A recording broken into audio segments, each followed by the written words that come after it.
Right, and good day everyone. Have a blessed and wonderful day everyone.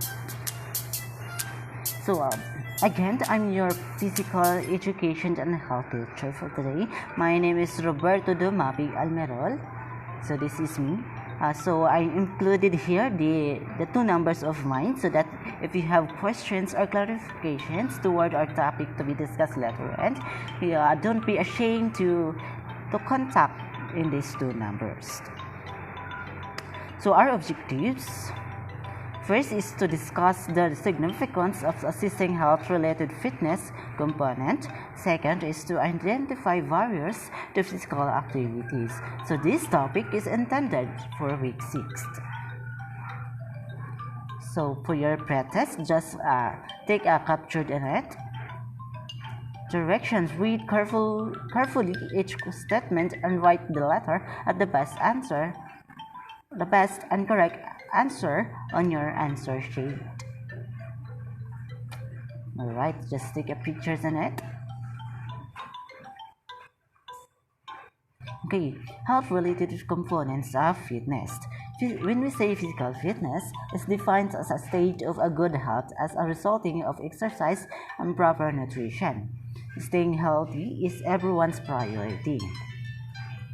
Most people understand that there are benefits that arise from prioritizing physical fitness because of active people generally live longer and enjoys a better quality life. The health-related fitness or HRF consists of 5 components, namely cardiorespiratory endurance, next is muscular strength, next is muscular endurance, next is flexibility and body composition. So let's discuss it one by one. So let's have cardiovascular endurance. This is the ability of the heart and lungs to work together to provide the needed oxygen and fuel the body during sustained workloads. Physical activity that trains for cardiorespiratory endurance focuses on the repetitive, dynamic, and prolonged movements using major muscle groups. So let's proceed to muscular strength, the amount of force muscles can produce. You can train your muscles to be stronger by lifting heavy weights for a few repetitions. Muscular endurance, the ability of muscles to perform continuously without experiencing fatigue. It is a measure of how long a muscle can stand with prolonged contractions or many repeated contractions. Flexibility, the ability of each joint to move through the available range of motion for a specific joint. It helps to prevent muscular imbalances and allows you to move about with ease. Body composition, the amount of mass compared to lean muscle mass, bones, and organs. Overall health generally improves when you have a lower amount of fat mass and higher amount of lean muscles. Other factors affecting your health are: first is sleep, critical for proper hormones level, mental health, recovery, and much more. 8 hours of sleep. Second is nutrition. What you put in your mouth will determine how successful you are. Eat at least 3 meals a day consisting of lean proteins, vegetables, healthy fat, and fibrous carbohydrates. Take essential nutrients in adequate amount is called a balanced diet. Good food helps in better sleep, proper brain functioning, and healthy body and weight. Next is hydration. Water plays many roles in the human body. It helps the body eliminate waste and plays a critical role in the functions of every system in our bodies.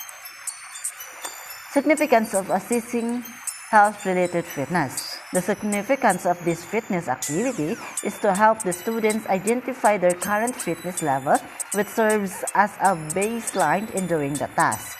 This will compare their progress over time to improve their fitness in the future. This is a great way to help the students to understand how healthy they are and will learn how to set goals to improve their health-related fitness. Physical fitness testing, an educational tool that helps students gain knowledge and understanding on the benefits of being physically active and will be motivated to develop a physical active lifestyle. This can be achieved through proper nutrition, physical exercise, sports, and enough rest. This is also an appropriate assessment tool for evaluating students' strengths and weaknesses. Barriers to physical activity. So there are barriers. Getting involved in physical activities can be attributed to personal and environmental factors. A person may experience a variety of challenges along the way. This hinders the first person to be physically active, hence referred to as barriers. So let's have personal barriers. With the current trends in technology and the development, people's lives have become convenient and easier as well as less active. They may also have the reasons or own justifications of their inactivity that forms their attitude towards physical movement, letting them live a sedentary life. Some common explanations or barriers that people cite for resistance to exercise are insufficient time to exercise, inconvenience of exercise, lack of self-motivation, non-enjoyment, boredom of exercise, lack of confidence in their ability to be physically active or lose self-efficacy, lack of self-management skills, such as the ability to set personal goals, monitor progress, or reward progress towards such goals, lack of encouragement, support, or companionship from a family and friends, non-availability of parks, sidewalks, bicycle trails, or safe and pleasant walking paths close to home or the workplace. Environmental barriers. Some may not notice, but the space and the setting where people live greatly influence a person's participation to physical activity. The constant exposure and the daily interactions with the people and things around have a great impact on a person's preference towards bodily executions and movement. The environmental in which we live has a great influence on our level of physical activity. Many factors in our environment affect us. Obvious factors include the accessibility of walking paths, cycling trails, and recreational facilities. Factors such as traffic, availability of public transportation, crime, and pollution may also have an effect. Other environmental factors include our social environment, such as support from the family and friends and the community spirit. It is possible to make changes in our environment through campaigns to support active transportations, legislation for safer communities, and the creation of new recreation. Next is one's diet. Healthy diet is very essential for food health and nutrition. Eating lots of vegetables and fruits which are packed with nutrients such as antioxidants, minerals, vitamins, and fiber can protect you against any diseases. It is also important that people need to watch their intake of food to maintain a healthy diet. Your food choices greatly affect your health. Here are some ways to maintain a healthy diet. Eat plenty of fruit and vegetables. Eat less fat. Limit intake of sugar and salt. Self-testing activity for health-related fitness. The anthropometric measurements purpose to determine body mass index. So body mass index or BMI, it measures the body mass based on height and weight that aid in determining weight categories. The formula was BMI is equal to weight in kilograms over height in meters squared.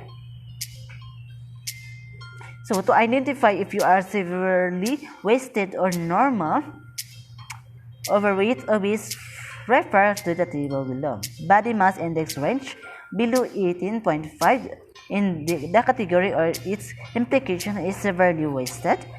8.5 to 24.9 it's normal. 25 to 29.9 it's overweight. 30 and above that is obese rather. 3-minute step test. Purpose test for cardiovascular endurance level based on how quickly your heart rate returns to normal after exercise. Materials or equipment needed: stopwatch, 12 inches bench box, a metronome. The goal in this activity or exercise is to step on and off the bench for 3 minutes straight while keeping consistent pace. Execution: stand close to 12 inches bench box or stairs at home, while partner will set metronome in 96 beats per minute or BPM. When ready, start the stopwatch and march up and down. You can rest if you need but to remain standing. When 3 minutes is up, stop immediately. Get your pulse rate, record the exercise heart rate or BPM. Next is zipper test. The purpose of this exercise is to test for the flexibility of the shoulder joints. Materials, equipment, lens, tape measure. Goal: raise one arm across back with bent elbow reaching down fingers of the other hand. Procedure: in the standing position with your right hand, reach over right shoulder and at the same time. Place your left hand behind your back to try to touch the fingers of the right hand. Perform the same test in the left hand. Measure the distance of overlapped fingers in centimeter. If they fail to meet, score as a minus or less than 0. Write 0 if the fingertips just touch with no overlap.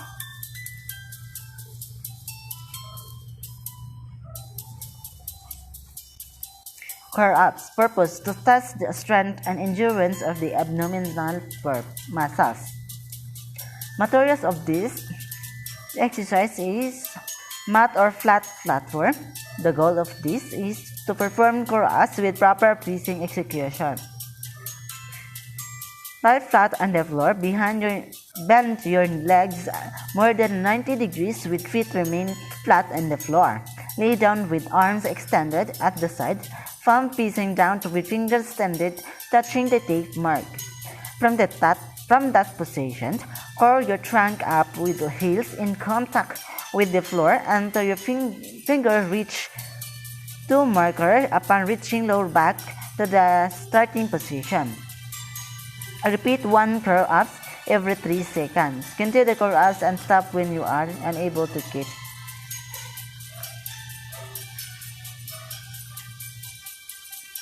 Next is hamstring and hip flexors test. Purpose: to test flexibility of the hamstring and hips. Materials or equipment needed: protractor only. Okay, so how to execute the hamstring and hip flexor test. First is lie on your back on the floor beside the wall. Slowly lift your leg off the floor. Keep the other leg flat on the floor while the both legs straight. Continue to lift the left until either leg begins to bend or the lower leg begins to lift off the floor. Place a yardstick against the wall to mark the spot where the leg was lifted. Lower the leg. Using a protractor, measure the angle created by the floor and the yardstick. Repeat on the other leg. So let's have 90-degree push-up. Purpose: to measure the strength and endurance of the arms and upper body. Materials or equipment needed: only mat. Goal of this activity or exercise is to perform proper push-up for men and women. Executions: lie down facing the floor. Place the hands just outside the shoulders with elbows bent. For men, support the body in a push-up position from the toes with back, hip, and legs aligned. For women, support the body in a push-up position from the knees instead of toes with back, hip, and legs aligned. Lower the body until the upper arms is at right angle or 90 degrees. Repeat as many times as possible. Fixed arm support or static. The purpose of this exercise is to test the muscles strength of this shoulder and upper arm. Materials is mat and stopwatch. The goal of this exercise is to hold the push-up positions not more than 35 seconds. How to execute: follow the push-up procedure 1 and 2. From the starting positions, lower the body until the 90 arm is parallel to the floor and elbows flexed at 90 degrees. Hold the positions as long as possible. Record the obtained holding position. Rating scale for static endurance. So, these are, just read it silently.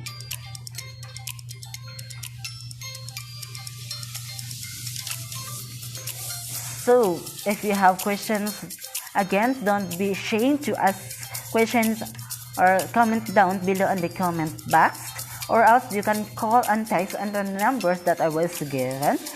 So, and also you can browse in this link for more updates and more information. So, that's all for today, and I hope you learned something from my discussions. That's all, and stay home, stay safe, and be healthy, everyone. God bless us all, and goodbye.